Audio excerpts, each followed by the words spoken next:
The story starts in 1999.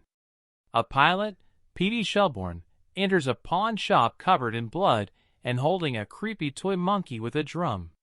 He tries to explain to the shop owner that the monkey is cursed and that when it bangs its drum, people will die. The monkey plays its tune. After a brief moment of nothing, a mouse bites through a wire, which knocks into a statue holding a harpoon gun.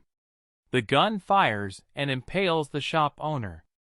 The harpoon then retracts, pulling out his intestine. Petey grabs a flamethrower and attempts to melt the monkey.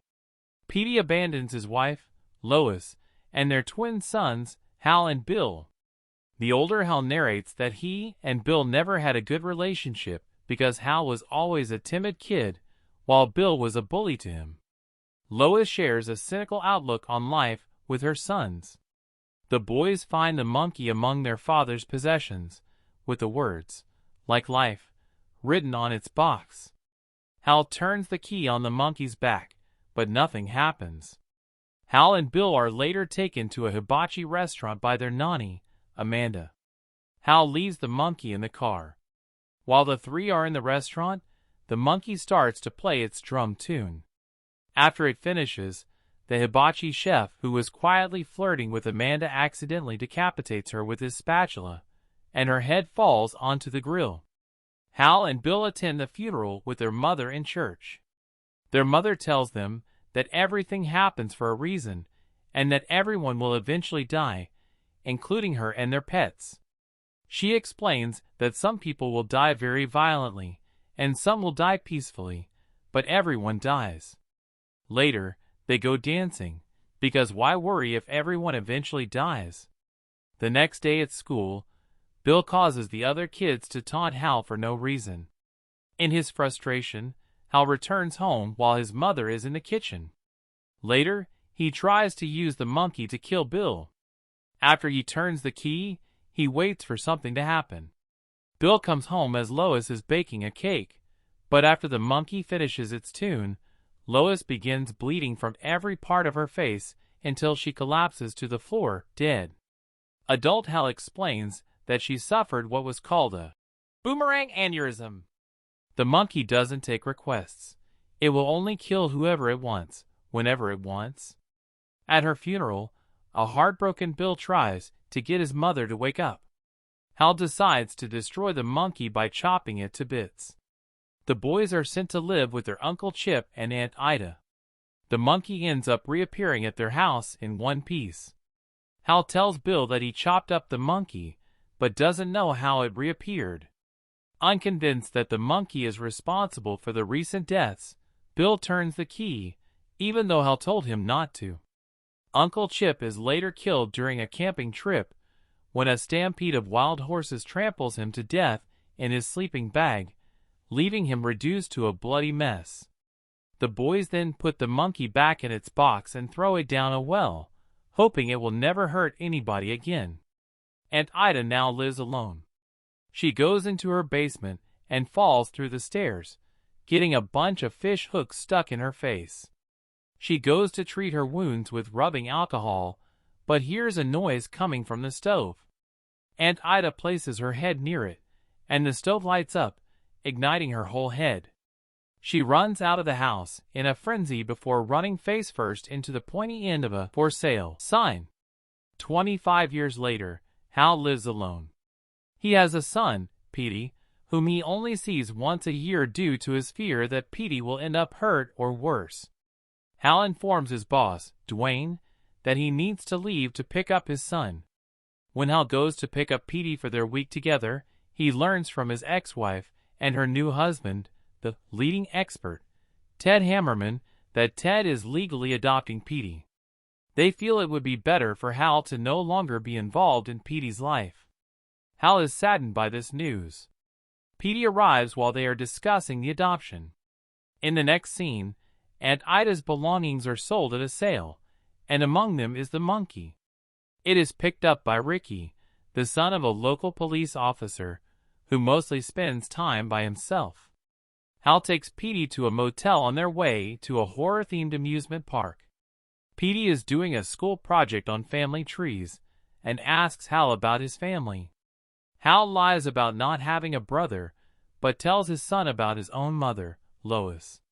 That night, Hal has a nightmare about the monkey. Later that night, Hal gets a phone call from Bill, whom he has not seen or spoken to in years. Bill informs Hal that the monkey has returned and that Hal needs to go to Ida's house to settle her estate. While Hal is outside talking with Bill on the phone, he sees a woman getting ready to swim. A fan falls into a puddle of water that is seeping into the pool. Before Hal can warn her that the water is electrified, she jumps in and explodes from the electrocution. This confirms to Hal that the monkey has indeed been reactivated. Terrified, he screams at Petey to wake up so they can leave in the middle of the night. In the next scene, Petey asks how his grandmother died, but Hal avoids talking about his mother's death. Hal has a nightmare in which his mother says, "Don't kill everybody." He wakes up and finds Petey coming in from outside. Hal and Petey go to Ida's home, where Petey is annoyed to learn from the perky real estate agent, Barbara, that Hal has a brother. When they go into the house, Barbara explains that there has been a series of horrific accidents in town recently, following Ida's death. Barbara and Hal go upstairs, while Petey explores the house by himself. Barbara opens a closet door, and a shotgun falls out, blasting her to pieces. One of her fingertips lands in Hal's mouth. Petey hears the loud gunshot. The police arrive at the scene and question Hal and Petey, telling them to find a nearby motel and stay there for further processing. Hal gets a call from Bill asking about the monkey. Hal tells him he has no idea where it is. Bill abruptly ends the call when Hal asks a question, making Hal suspect that Bill is up to something. It is revealed that Bill has been activating the monkey. He hired Ricky to get it for him, and has been using it in the hopes that it will kill Hal, since he knows that Hal activating the monkey caused their mother's death. In his attempts to kill Hal, Bill has been causing the deaths of innocent people.